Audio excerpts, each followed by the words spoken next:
Congratulations. Thank you. Abraham Ozler. Thank you. അങ്ങനെ അന്വേഷിച്ച് വിജയം കണ്ടിരിക്കുന്നു, സിനിമയും വിജയം കണ്ടിരിക്കുന്നു. യെസ്, പൂർണ്ണ അർത്ഥത്തിൽ ഇതല്ലേ തിരിച്ചുവരവ്? ഇതാണ് സത്യം പറഞ്ഞാൽ ഏകദേശം ഒരു 5-6 വർഷം കഴിഞ്ഞിട്ടുള്ളൊരു കറക്റ്റ് എക്സാക്റ്റ് ആയിട്ടുള്ള തിരിച്ചുവരവ് ഇത് തന്നെയാണ്. അതെ. എന്താണ് ഈ ക്യാരക്ടറിൽ പ്രത്യേകതയായിട്ട് നമുക്ക് പ്രേക്ഷകന് തന്നിട്ടുള്ളത്? ഇല്ല, ഞാൻ നേരത്തെ പറഞ്ഞ പോലെ ഒരേ സർക്കിളിൽ കിടന്ന് കറങ്ങിക്കൊണ്ടിരുന്നപ്പോൾ പെട്ടെന്ന് അതൊന്ന് സ്റ്റോപ്പ് ചെയ്തിട്ട് ഒന്ന് മാറി നിന്നു. സിനിമ വളരെ ഫാസ്റ്റായിട്ട് മാറിക്കൊണ്ടിരിക്കുകയാണ്, പ്രേക്ഷകർ മാറുന്നു. കുടുംബ സിനിമകളാണ് അധികം ചെയ്തിട്ടുള്ളത്. എന്നാൽ അതിൽ നിന്ന് പെട്ടെന്ന് മാറാതെ ഈ കാലഘട്ടത്തിലുള്ള ഒരു സിനിമ ഈ കാലഘട്ടത്തിലുള്ള പ്രേക്ഷകർക്ക് ഇഷ്ടപ്പെടുന്ന പോലെ അങ്ങനെ ഒരു സ്റ്റോറി ഇട്ടില്ലേ, അങ്ങനത്തെ ഒരു സിനിമയ്ക്ക് വേണ്ടിയിട്ട് ഇങ്ങനെ വെയിറ്റിംഗ് ആയിരുന്നു. എന്നാൽ പെട്ടെന്നൊരു സുപ്രഭാതത്തിൽ ആക്ഷൻ പടം എന്ന് പറഞ്ഞ് ഞാൻ കയറി 50 പേരെ ഇടിച്ച് വീഴ്ത്തുക, അത് ചെയ്യുക, അന്ന് ചെയ്താൽ ഞാൻ ചെയ്താൽ നന്നാവില്ല, പ്രേക്ഷകരത് അക്സെപ്റ്റ് ചെയ്യില്ല. പക്ഷേ ഇത് ആക്ഷനുണ്ട്. ആക്ഷനുണ്ട്. ജയറാം എന്നുള്ള ഒരാളിൽ ജനങ്ങൾ ഇഷ്ടപ്പെടുന്ന രീതിയിൽ എൻ്റെ ഒരു സിനിമയ്ക്ക് വരുന്ന എൻ്റെ കുടുംബ പ്രേക്ഷകരിലെ അമ്മമാരും കുട്ടികളും എല്ലാവരുമായിട്ട് വരുന്ന ഓസ്ലർ നൽകിയ സന്തോഷം അതാണ്. ഫസ്റ്റ് ഡേ സെക്കൻഡ് ഷോ ഞാൻ നോക്കുമ്പോൾ തിയേറ്ററിൽ പോകുമ്പോൾ എല്ലാവരും ഫുൾ ഫാമിലി ഓഡിയൻസ് ആണ് ഇത് കാണുന്നത്. സത്യം പറഞ്ഞാൽ തിയേറ്ററിൽ ഇറങ്ങുന്നവർ പറഞ്ഞു ഇങ്ങനെ ഒരു ജയറാമിനെ ഞങ്ങൾ കണ്ടിട്ടില്ല. കാരണം ജയറാമിന്റെ ഒരു മാനറിസം ഉണ്ടായിരുന്നു. അതെ അതെ. ഓസ്ലർ എന്ന് പറയുമ്പോൾ അയാളുടെ പെരുമാറ്റം മാറിയിട്ടുണ്ട്. മൊത്തത്തിൽ ആ ക്യാരക്ടറിനെ ആവഹിച്ചിരിക്കുന്നതേ മാറ്റമാണ്. മിഥുനാണോ അങ്ങനെ? 100%. ഞാൻ നേരത്തെ ഒരു നല്ല ഒരു പ്രിപ്പയർ ചെയ്ത് വെച്ചു അതിന് വേണ്ടിയിട്ട്. മിഥുൻ കഥ പറഞ്ഞപ്പോൾ തന്നെ അയാളിൽ ഒരു ജീവിതത്തിൽ ഒരുപാട് ഇത് അതിജീവിച്ച് വന്നൊരു മനുഷ്യൻ. ഇപ്പോൾ ഏകദേശം ഒരു 4 വർഷമായി ആ മനുഷ്യന് ഉറക്കമില്ല, പല ഡ്രഗും കഴിച്ചു നോക്കിയിട്ട് ഉറങ്ങാൻ പറ്റുന്നില്ല, വല്ലാതെ ഒരു വല്ലാത്ത അവസ്ഥയിലേക്ക് പോകുന്നൊരവസ്ഥ. അപ്പോൾ ഞാൻ ചോദിച്ചു, ഒരു അകാല വാർദ്ധക്യം വന്ന മനുഷ്യനായിരിക്കാം, പ്രായത്തേക്കാൾ കൂടുതൽ വാർദ്ധക്യം വന്ന. പുള്ളി പറഞ്ഞു അതാണ്. അപ്പോൾ എല്ലാം കൊണ്ട് ഞാനൊരു രൂപം ഉണ്ടാക്കി കൊണ്ടുവരാം, അത് കറക്റ്റാണോ എന്ന് നോക്കൂ. ഞാനൊരു തരത്തിൽ നടത്തം എല്ലാം ഞാൻ പ്രിപ്പയർ ചെയ്ത് വന്നു. ചെയ്ത് കണ്ടപ്പോൾ മിഥുൻ പറഞ്ഞു 90% ഓക്കെ, ഇനി ചില കാര്യങ്ങൾ ഓക്കെ, ഡയലോഗ് പറഞ്ഞോളാൻ പറഞ്ഞു. അപ്പോൾ ഇങ്ങനെ ചെറിയ കറക്ഷൻസ് മുഴുവൻ പറഞ്ഞു തരായിരുന്നു. അപ്പോൾ ഞാൻ മിഥുനോട് പറഞ്ഞു, ഫസ്റ്റ് സിനിമയ്ക്ക് വന്ന് ഇരിക്കുന്ന പോലെ ഇരുന്ന് തരാം, എന്താണെന്ന് വെച്ചാൽ പറഞ്ഞു തന്നു.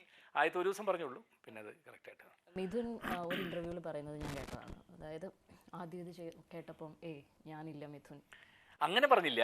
ഞാൻ ചോദിച്ചു, ഓസ്ലർ ഇത് ഞാൻ ആപ്റ്റാണോ, ഇതിന് കറക്റ്റ് തന്നെയാണോ എന്ന് ചോദിച്ചു. നിങ്ങൾ ചെയ്തിട്ടില്ല, അതുകൊണ്ടാണ് നിങ്ങളുടെ അടുത്തേക്ക് വന്നത്. ഇത് മറ്റ് മമ്മൂട്ടിയോ മോഹൻലാലോ ഒക്കെ ആണെങ്കിൽ ഇത്തരത്തിലുള്ള കഥാപാത്രങ്ങൾ ചെയ്തിട്ടുണ്ട്, നിങ്ങളിതുവരെ ചെയ്യാത്തത് കൊണ്ട് നിങ്ങളിലേക്ക് വന്നത്. അടുത്ത ദിവസം കാലത്ത് ഒന്നുകൂടി വിളിച്ചു, മിഥുൻ ആർ യു 100% കോൺഫിഡൻ്റ് അല്ലേ ജയറാമിൽ? 100%. നിങ്ങൾ ചെയ്യുന്നില്ല എന്ന് പറഞ്ഞാൽ ഞാനത് ചെയ്യുന്നില്ല എന്ന് പറഞ്ഞു. അപ്പോൾ എനിക്ക് ഫുൾ ധൈര്യം. അപ്പോൾ ഇങ്ങോട്ട് പോരാൻ തീരുമാനിച്ചു. പക്ഷെ വേറൊരു സർപ്രൈസ് എലമെന്റ് ഉണ്ടായിരുന്നല്ലോ, മമ്മൂക്ക എന്നുള്ള. അല്ല, അതൊക്കെ പിന്നീട് വന്ന വളരെ പിന്നീട്. അപ്പോഴാണ് ഞാൻ ചോദിച്ചു ഈ അലക്സാണ്ടർ എന്നുള്ള ക്യാരക്ടറിൽ. അപ്പം അങ്ങനെ പല പേരുകൾ പല ഇതും വന്നു.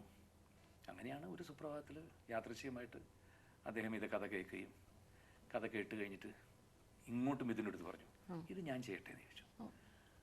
അപ്പം മിഥുൻ പറഞ്ഞു, എനിക്കിത് വേണ്ട, മമ്മൂക്ക ഒന്നും ചെയ്യാണ്ട, അതിനുള്ളതൊന്നുമില്ല എന്ന് പറഞ്ഞ് ഒഴിവാക്കി പോയതാണ്.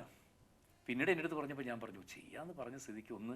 പിന്നെ ഞാനും ആലോചിച്ചു, ടൈറ്റിൽ ക്യാരക്ടർ ഞാൻ ചെയ്യുന്നു, അതിൽ നമുക്കടുത്ത് ചോദിക്കുന്നത് തന്നെ മോശമാണ്, ചോദിക്കാൻ പോലും പാടില്ല, വേണ്ട വിട്ടേക്ക്.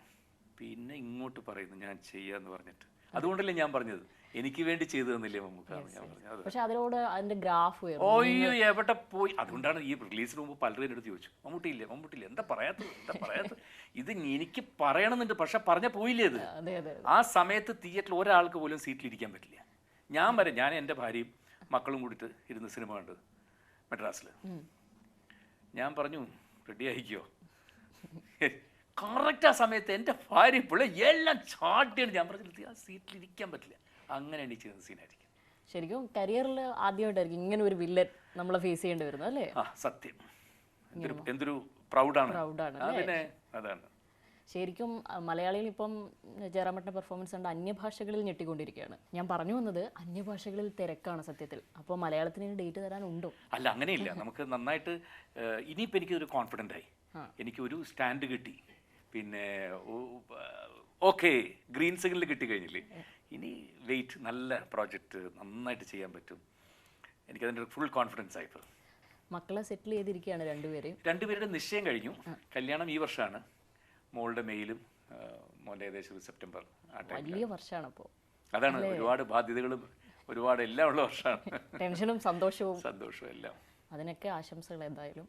ഇനി അതൊക്കെ കഴിഞ്ഞ് കഴിഞ്ഞാൽ തന്നെ വളരെ ഫുൾ ഫ്രീ ആയി. അപ്പോൾ പിന്നെ മുഴുവൻ ഇനിയിപ്പോൾ അല്ലേ സിനിമയിലേക്ക് തന്നെയായിരിക്കും.